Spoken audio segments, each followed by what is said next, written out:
Quand on fait des bêtises, on a l'impression que plus le temps passe et plus on est tranquille. Peut-être que les gens vont oublier, peut-être que la justice aussi. Ou peut-être que non. Oh, regarde une tempête! Et certains traversent plus de tempêtes que d'autres. Parfois, c'est de la malchance, mais parfois ça s'appelle juste le karma. Et on va pas se mentir, le karma il a un goût différent.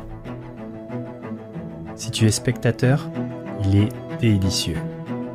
Mais si tu es acteur, ça fait mal. Revenons dans cette vidéo sur l'actualité chaude de la semaine. Les deux ennemis jurés, Booba et Magali Berda, devront répondre devant la justice de leurs actes respectifs. Mais personnellement, je préfère être à la place de Booba. Et ouais, Moré. Mousse, est là pour mettre en lumière les mauvaises personnes, les fous. Faites entrer les gros tarés, tout savoir il vous éclabousse.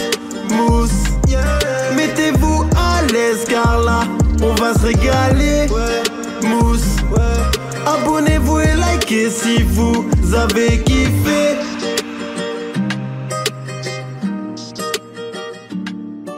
Ouais, c'est Mousse, bienvenue aujourd'hui pour une nouvelle vidéo et j'espère que vous allez tous très bien. Merci pour tous vos retours positifs pour la petite vidéo du mardi. Alors je peux pas vous promettre de faire une vidéo tous les mardis, mais promis, si le temps me le permet, j'essaierai de vous faire une vidéo le mardi le plus souvent possible. On pourrait parler de l'œuf que j'ai juste là, mais on va pas le faire. Quand vous êtes dans vos pensées, il y a toujours un objet dur pour vous rappeler à la réalité. Et on parle pas du tout du même objet dur. Avant de commencer la vidéo et comme d'habitude, si vous voulez soutenir la chaîne et moi-même, n'hésitez pas à mettre votre plus gros pouce bleu, un commentaire pour le référencement, on s'abonne sans oublier la cloche de notification pour pas rater les prochaines vidéos, et on se met bien à boire, à manger, une tenue appropriée pour kiffer le moment, et puis maintenant que tout ça est fait, on peut y aller. On commence il y a 2 jours. Je me baladais sur internet à la recherche de nouvelles choses à apprendre. Parce que vous le savez peut-être, mais je viens de Libanie, et en Libanie, on adore apprendre. Je surfais donc sur la toile pour parfaire mes connaissances en astronomie.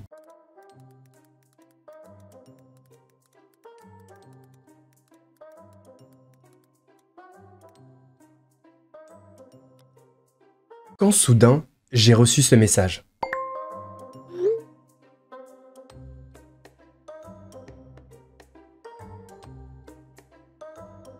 Booba mis en examen pour harcèlement et Magali Berda placée en garde à vue pour suspicion de banqueroute et blanchiment. Pas dedans. Et vu qu'on a déjà fait une trilogie sur Magali Berda, les liens seront d'ailleurs en description pour toutes les personnes qui ont raté cette trilogie, et qu'on a également fait une vidéo sur le clash entre Booba et la maman des influenceurs, eh bien on était obligé de parler de cette affaire. On peut pas te vendre un téléviseur et pas faire le service après-vente derrière.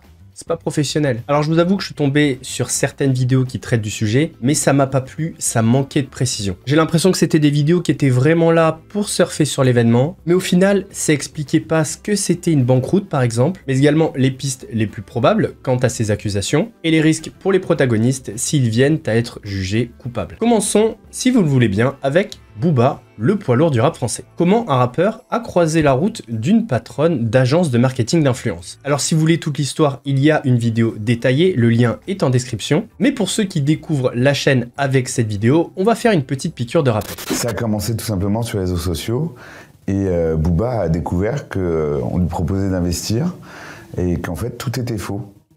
Et il pensait avoir un interlocuteur. Il a rencontré un système.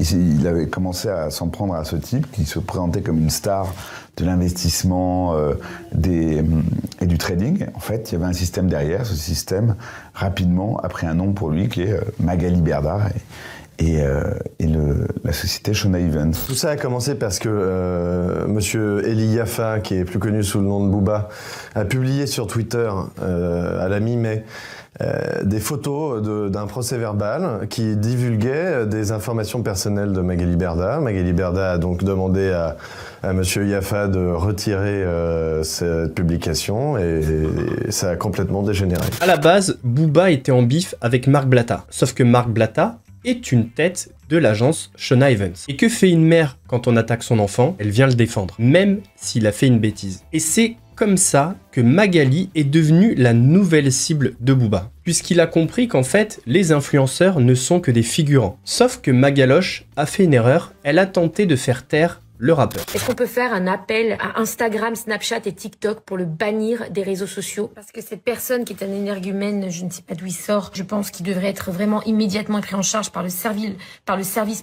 social de sa ville et amené vite en psychiatrie afin d'éviter un drame. Le gars n'a plus d'arrêt, il n'a plus de limite. Il faut ne plus lui donner de possibilité de s'exposer comme ça parce que c'est un danger. On est déjà dans une situation délicate avec la guerre, etc. Tout le monde est un peu stressé, tout le monde est tendu. Enfin bref, c'est pas le moment, quoi. Puis même hormis ça, c'est pas le moment. C'est tellement sale de faire un truc comme ça dans des lieux de culte, sur des chants qui sont religieux, qui sont sacrés. C'est un scandale, c'est une honte. Je pense que là, les autorités devraient s'en mêler parce que c'est un affront public. Je sais pas, des fois, les êtres humains, jusqu'où ils peuvent aller.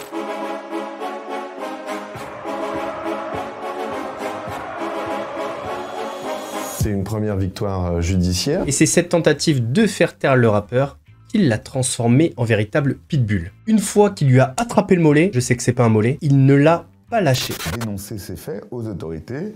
Il y a une autorité administrative qui s'appelle la DGCCRF. Et puis on va aller dans la justice, on va montrer au procureur de la République, on va montrer ce que nous comprenons de ce système, qui commence d'un côté avec un influenceur et qui va jusqu'à un réseau social qui est très content d'engranger et de vendre de l'audience et donc du profit comme cela. Et on va demander à chacun d'assumer ses responsabilités. Il dénonce particulièrement le dropshipping, mais il a décidé, aussi vite qu'il le comprenait et qu'il comprenait ce qui lui arrivait, de mettre tout le public au courant parce que il y a un système des influenceurs qui consiste à abuser des gens, à leur vendre n'importe quoi sans aucune vérification. C'est grâce à tout ça qu'aujourd'hui on a une surveillance sur ces influenceurs et qu'on a eu une loi pour les encadrer. Enfin, pour les encadrer, nous on peut pas se les encadrer, mais vous avez compris. Et maintenant que c'est bien encadré, ils gagnent beaucoup moins d'argent. Et Magaloche, quand elle gagne moins d'argent, bah elle chiale en vidéo ou sur les plateaux. Personne ne peut humilier les gens à ce point-là et les rabaisser à ce point. Je fais appel à ton bon sens pour la 4e fois publiquement. Arrête tes tweets, arrête tes calomnies. Ce que je vis en ce moment est inhumain. Donc arrête, je le redis encore publiquement, tu me mets en danger, moi et ma famille. J'en fais appel à ton bon sens et ton humanité. Stop. Donc tout ça, je les avais postés sur mes réseaux sociaux et enfin, j'avais répondu un jour à une interview au Parisien et j'avais dit « Je n'ai aucune autre solution pour essayer de le stopper. Je suis dépassée par les événements, dépitée et dans une extrême détresse. Je n'ai aucun recours. Je n'ai aucun autre recours que la justice. » Voilà pour ces paroles. Je suis mise en examen aujourd'hui parce que j'ai supplié un homme, comme une moins que rien. Déjà très humiliant. J'ai supplié un homme d'arrêter son carnage, de me laisser tranquille. Je l'ai resupplié encore une autre fois, et encore une autre fois, et j'ai dit dans la presse que je n'avais aucun autre recours que la justice pour vivre en paix. Et parce que j'ai dit ces mots-là, le Parisien et moi, nous sommes mis en examen en même temps, ensemble. Mes avocats m'ont dit que ça s'apparente à une procédure bâillon. Je ne savais pas ce que c'était. Une procédure bâillon, c'est une procédure que souvent les agresseurs font pour faire taire leurs victimes. Une procédure bâillon, tu dis ?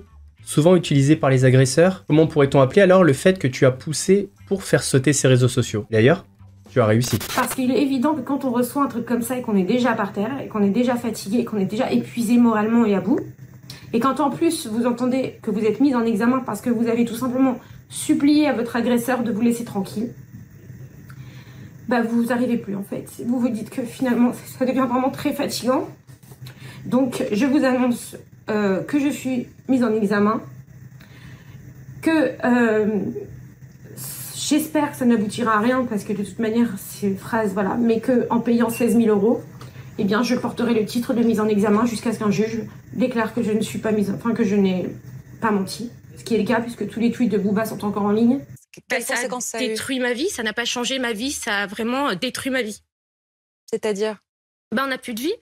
On n'a plus de vie parce qu'on ouvre son téléphone, on se fait insulter, on ouvre Internet, on voit son adresse diffusée, on doit déménager, le téléphone qui est diffusé, des fausses sextapes où je dois expliquer à mes enfants et leur montrer la vraie vidéo pour leur montrer que leur maman n'a pas fait ça. Et c'est humiliant. Alors, sans prendre parti, mais n'oublions pas une chose, c'est que Magali se dit victime, elle est seule, mais ce qu'elle a tendance à oublier, c'est que les victimes de ces influenceurs et donc de son système, donc un peu de dignité, ça fait pas de mal. Alors, Booba, s'il est mis en examen, c'est pour harcèlement. On va quand même rappeler ce qu'est le harcèlement. Le harcèlement, c'est un mode de persécution qui consiste à enchaîner de façon répétée des paroles, des agissements, des vidéos, des posts, des photos qui ont pour but d'affaiblir une personne. On a par exemple ces tweets. Arrête d'essayer d'envoyer des Hanouna pour arranger les choses. Là, c'est par rapport à la sextape. Elle dit que c'est une actrice, donc ce n'est pas elle. Donc là, il lui dit, du coup, c'est qui l'actrice? Si t'as le lien, je suis preneur. Magali, compte tenu de la tournure dramatique et extrêmement grave des événements, il serait judicieux de votre part d'abandonner toute poursuite. Berda continue de me diffamer, j'ai dénoncé son système et je continuerai à le faire, mais je suis responsable d'aucun message antisémite ou autre forme de haine. On va régler tout ça en justice. J'ai 3 gosses, 60 salariés, j'ai une tendinite au bras, donc c'est par rapport au complément d'enquête, on en avait déjà parlé. Donc là, c'est par rapport à la sextape, là c'est un extrait de la sextape, donc je pense qu'on voit que c'est elle, bon bref, c'est pas très grave. Et tu vas arrêter de me saouler avec ton histoire de je n'ai jamais partagé de toi, pas de ma faute si les gens disent que c'est toi sur la photo, c'est Audrey, la femme de ton amant, bon bref, voilà, vous lirez. Et un autre petit tweet où elle vend un produit 35 €, alors qu'en réalité, il coûte 2 €. On n'est pas étonné. Actuellement, ce qu'on peut dire, c'est que effectivement, le rappeur a beaucoup parlé de la maman des influenceurs. Là, c'est des tweets parmi tant d'autres, il y en a eu quand même pas mal. Et vu le buzz autour de ça, ces tweets ont été repartagés des milliers de fois et d'autres personnes connues sont venues se mêler à tout ça, ce qui a fait que Magali était totalement dans le bouillon. Et pour être très honnête, est-ce qu'à un certain moment, Booba a dépassé les limites? Je pense que oui. Tout ce qui est sur le côté professionnel, il n'y a pas de souci, c'est pas dérangeant. Bon, par contre, le coup de la sextape, oui, effectivement, ça dépasse un peu les limites. Malgré le nombre de tweets et la récurrence, est-ce qu'on peut dire que Booba l'a harcelé? Eh bien, on botte en touche. Ça, c'est pas à nous de juger. Ça sera bien à la justice de le faire. Mais si je devais donner un pronostic, je pense que le harcèlement sera matérialisé et qu'il sera reconnu coupable. Parce que, prenons notre exemple. Soyons très honnêtes avec nous-mêmes. On était content de voir Booba ne pas lâcher Magali Berda. Parce qu'on se disait, voilà, le retour de bâton, le karma est en train de frapper. Mais il y a peut-être une différence entre ce qu'on a l'impression de vivre, c'est-à-dire une dénonciation dure et régulière, on est d'accord, mais une dénonciation quand même, et un harcèlement potentiel. La décision du juge d'instruction à l'encontre de mon agression, mon cyberharceleur, qui depuis aujourd'hui a été placé sous contrôle judiciaire afin qu'il ne puisse pas rentrer en contact avec moi et m'interpeller à longueur de journée, m'humilier et marquer tout simplement, et aussi le mettre en examen. Malgré les accusations qui pèsent sur lui, Booba a l'air très détendu. Je sors du tribunal, interrogé sur des faits de menaces de mort, de cyberharcèlement et de recettes de biens. Comme vous le voyez, je suis en liberté, tout va bien, un pire trait n'est jamais fini.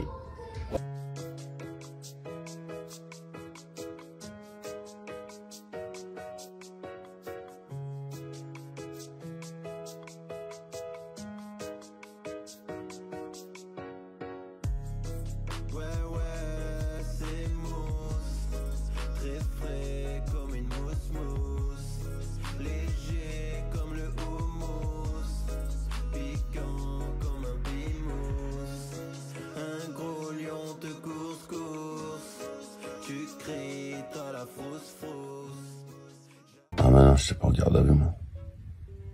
Ah mais non. Ah non, non, non. Non. Moi, c'est pas la risque. Moi, c'est la liberté. Moi, c'est pas risquer grand-chose, moi. Pour Magali Berda, c'est un petit peu différent. Elle n'est pas mise en examen, mais placée en garde à vue pour des suspicions de banqueroute et de blanchiment. La maman des influenceurs, elle a une tonne de procès. Par exemple, procès avec le fisc où elle doit plus de 500 000 €. Elle a eu un procès avec 2 influenceurs où elle a dû verser 2 millions d'euros d'indemnité. Mais c'est surtout ce procès-là qui nous intéresse. Je vous en avais déjà parlé dans la série sur Magali Berda. En 2015, Magaloche, elle n'est pas encore dans le milieu de l'influence, elle est courtière en assurance et en mutuelle. Mais les affaires, ça marche pas très bien pour elle. Du coup, ce qu'elle décide pour se refaire, c'est d'arnaquer un petit vieux âgé de 96 ans. Alors dans la trilogie, j'ai fait une petite erreur. Je vous avais dit que la personne était atteinte de la maladie d'Alzheimer, mais en réalité, c'est l'épouse de ce monsieur qui a Alzheimer et en plus sa famille est à l'étranger. Donc pour Magaloche, c'était la cible parfaite. En 6 mois, l'ancien haut fonctionnaire a donné 17 chèques à Magali Berda. Montant du préjudice, plus de 220 000 €. L'alerte a été donnée par la conseillère bancaire du monsieur parce qu'elle s'est rendue compte qu'il était à découvert de 40 000 €. En 2018, Magali Berda a été condamnée à 1 an de prison avec sursis. Ce qui est triste, c'est qu'elle n'a pas daigné se rendre au procès puisque soi-disant elle avait des affaires à gérer à l'étranger. Mais en 2019, la sanction a été alourdie puisqu'à la peine de prison avec sursis a été ajoutée une interdiction de gérer une société pendant 5 ans. Ce qui fait qu'au moment du jugement, elle est présidente de Shona Evans en 2019, elle est rétrogradée et devient directrice salariée. Au cours de la procédure, les sommes ont été rendues, mais malheureusement, monsieur Deleplanque est décédé en 2021 à l'âge de 102 ans. Elle lui aura bien pourri la fin de sa vie. Est-ce qu'on l'entendra chialer sur les plateaux pour ça? Non, je pense pas. Ce qui est également très intéressant dans cette affaire, c'est qu'elle a également été condamnée pour blanchiment d'argent, puisqu'en fait, elle a fait circuler l'argent de la victime via des sociétés. Certaines lui appartiennent et certaines sont à des proches, comme sa maman par exemple. En faisant circuler l'argent de la victime dans les sociétés, elle le blanchit et ensuite elle venait le récupérer en espèces. Pourquoi c'est important? Puisque rappelez-vous, elle a été mise en garde à vue pour banqueroute et blanchiment. On va y revenir. Commençons par la banqueroute. Très souvent, on associe le terme banqueroute à une situation financière très compliquée pour une entreprise. En réalité, le terme banqueroute constitue un délit. Alors rentrons précisément dans l'affaire. Voici ce qu'on reproche à Magali Berda. Entre janvier 2014 et juillet 2015, en sa qualité de gérante de fait de la SAS Baenco, elle était gérante de fait d'une société qui était placée en liquidation judiciaire. Cette société a laissé un passif de 2,5 millions d'euros. Donc, première chose, l'entreprise ne lui appartient pas. Mais si elle est en garde à vue, c'est pas pour rien. La première des choses, c'est qu'elle était gérante à ce moment-là. Donc, elle est responsable de ce passif. Et la deuxième chose qui est très intéressante, et je n'ai vu personne en parler, c'est que si on tape SAS Baenco sur société.com, voici sur quoi on tombe. On tombe donc sur la société qui a été placée en liquidation judiciaire le 30 juillet 2015 et on apprend que cette société était présidée par Patricia Lifshitz. Alors ce qui serait bien, c'est d'avoir quand même la version de Madame Berda. Est-ce qu'elle est inquiète? Est-ce qu'elle se dit innocente ou pas? On va l'écouter. Concrètement, la justice vous soupçonne d'avoir placé en liquidation judiciaire exprès une entreprise qui était criblée de dettes pour ne pas avoir à payer ses dettes. Qu'est-ce que vous répondez là-dessus? J'ai envie de dire, c'est une affaire qui a presque 10 ans qu'on m'a sorti là, aujourd'hui. C'est pas grave, je suis allée... c'est pas grave, c'est grave. Les faits qui vous sont reprochés sont graves. Les faits sont graves, mais je suis allée répondre aux questions. Je me suis pas enfuie, je me suis pas cachée, enfin j'assume totalement. Ouais, enfin ceci dit, t'es en garde à vue, donc t'es quand même obligé de répondre aux questions, c'est un peu le principe. Ce qui s'est passé parce que j'ai rien à me reprocher, donc j'y suis allée, voilà. Et vous n'avez rien à vous reprocher, vous n'avez pas placé en liquidation judiciaire une entreprise criblée de dettes? Absolument pas, et honnêtement, franchement, c'était... Il y a 10 ans, on est en train de me parler de quelque chose il y a 10 ans. C'est pas la question. Il y a 10 ans, il y a 2 ans, ça reste un délit. C'est quand même, pour moi, surprenant, cette manière de faire. 10 ans après, là, tout de suite, en urgence, il faut être jugé là, maintenant, dans 3 mois. Voilà, c'est surprenant. Mais je l'accepte, comme vous le dites. S'il faut y répondre, j'y répondrai. Et vraiment, aucun problème. Vous y répondrez et vous serez jugé, en l'occurrence, le 18 décembre. Je n'ai rien à me reprocher. Bon, de toute façon, on n'est pas étonné. J'imagine que sa ligne de défense, ça va être « Je n'étais juste que gérante, ce n'est pas ma société ». La société dont on nous parle, c'est une société pour laquelle je travaillais en 2014. C'est une société qui a qui a été liquidée en 2015. Et moi, j'étais employée de cette société. Boy. Revenons sur Patricia Lifshitz. Juillet 2022, Booba tweet un extrait sur Magali Berda. Réponse de Magali sur Twitter. Juste ici, un problème toi, ma mère est juive ashkénaze, elle s'appelle Lifshitz. Donc elle n'était pas seulement gérante de fait d'une société, elle est gérante de fait de la société de sa maman. C'est bien différent. On va continuer notre cheminement avec l'entreprise de sa maman et le blanchiment, mais d'abord, on va en terminer avec la banqueroute. Pour qu'il y ait banqueroute, 2 conditions. Une procédure de redressement ou de liquidation judiciaire doit être ouverte. Et il y a 5 éléments qui caractérisent une banqueroute. Il faut que au moins un de ces éléments ait été commis. Donc, petit 1, redressement ou liquidation judiciaire ouverte. Et 2, un élément caractérisant la banqueroute doit être commis. On a Petit 1. Avoir dans l'intention d'éviter ou de retarder l'ouverture de la procédure de redressement judiciaire ou liquidation, soit fait des achats en vue d'une future revente qui interviendra en dessous du cours du marché, ou bien avoir mis en place des moyens ruineux pour obtenir des fonds. Un des moyens ruineux les plus utilisés, ce sont la souscription de prêts bancaires qui permettent une survie artificielle. Petit 2, avoir détourné ou dissimulé tout ou une partie de l'actif du débiteur. 3, avoir frauduleusement augmenté le passif du débiteur. Exemple très précis, je suis une entreprise en difficulté et j'ai 3000 € de dette. Je vais voir un de mes fournisseurs et je lui dis, bah écoute, au lieu de dire que j'ai 1000 € de dette envers toi,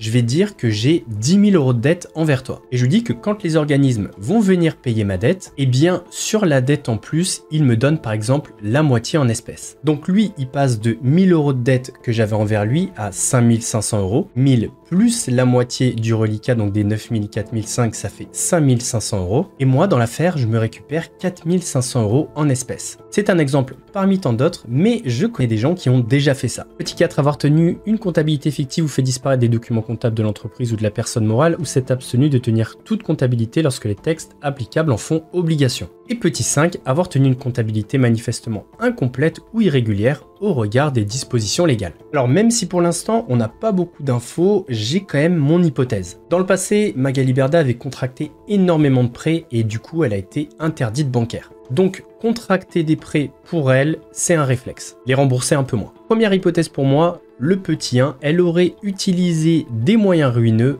pour obtenir des fonds. Je pense qu'elle a contracté des prêts professionnels tout en sachant qu'elle ne pourrait jamais les rembourser vu la situation économique de l'entreprise. Juste pour rappel, l'abus de confiance et blanchiment sur la personne de 96 ans, c'était également en 2015, donc à la même période. Et je vous rappelle que l'argent qui a été volé à cet homme a été blanchi via des sociétés lui appartenant ou à sa famille, et à la suite de ça, elle a récupéré de l'argent en liquide. Remplaçons les chèques volés par les prêts bancaires et vous avez potentiellement des prêts bancaires acquis alors que la société ne pouvait pas se le permettre, blanchis dans d'autres sociétés lui appartenant ou à des proches via des prestations facturées et ensuite récupérés en liquide. C'est ma première hypothèse. Mais avouez que ça se tient. Tu récupères de l'argent avec des prêts bancaires et d'autres sociétés complices te facturent des prestations, ça circule dans les sociétés, ça te sort en espèces, l'entreprise fait liquidation judiciaire, mais toi tu t'es enrichi. On est donc cohérent sur les chefs d'accusation de banqueroute et de blanchiment. La deuxième hypothèse pour moi, ce serait le petit 3, avoir frauduleusement augmenté le passif du débiteur. Alors tout à l'heure, je vous parlais des fournisseurs, ça dépend quand même. En général, les fournisseurs, c'est ceux qui sont lésés dans une liquidation judiciaire. C'est vraiment le fond du panier, en général, ils n'ont rien. Par contre, il existe un moyen d'augmenter le passif du débiteur, que les personnes à qui on doit de l'argent vont être payées. Donc là, on voit pas le nombre de salariés. Mais par exemple, j'engage 5 personnes complices, proches ou de la famille, et j'en sais rien, je leur verse un salaire de 2000 € par mois par exemple. Évidemment, je ne pourrai jamais assumer ce salaire. Et d'ailleurs, ils n'ont peut-être même jamais travaillé dans l'entreprise. Ça, on ne sait pas. Ou alors très rarement. Sauf que, une fois que la liquidation judiciaire sera actée, eh bien, un organisme qui s'appelle l'AGS va venir les payer. Puisque oui, il y a un organisme qui vient payer les personnes sous contrat. Et ces personnes, évidemment, quand elles vont être payées, vont me rétribuer une partie, sûrement en espèces. Donc, encore une fois, on valide les deux chefs d'accusation, la banqueroute et le blanchiment. La dernière hypothèse, c'est que c'est peut-être un peu des deux. Un peu de moyens ruineux et un peu d'augmentation frauduleuse du passif. C'est possible aussi. Parce qu'en vrai, quand tu laisses un passif de 2,5 millions d'euros alors que tu es juste une société de courtage d'assurance et de mutuelle, c'est chelou. Surtout quand la durée de vie de l'entreprise n'est que de 2 ans. 2,5 millions en 2 ans, c'est pas mal. En tout cas, toujours est-il que les accusations qui pèsent sur les deux, que ce soit Booba ou Magali, sont bien sérieuses. Mais honnêtement, je suis plus inquiet pour Magali que pour Booba. Enfin, inquiet.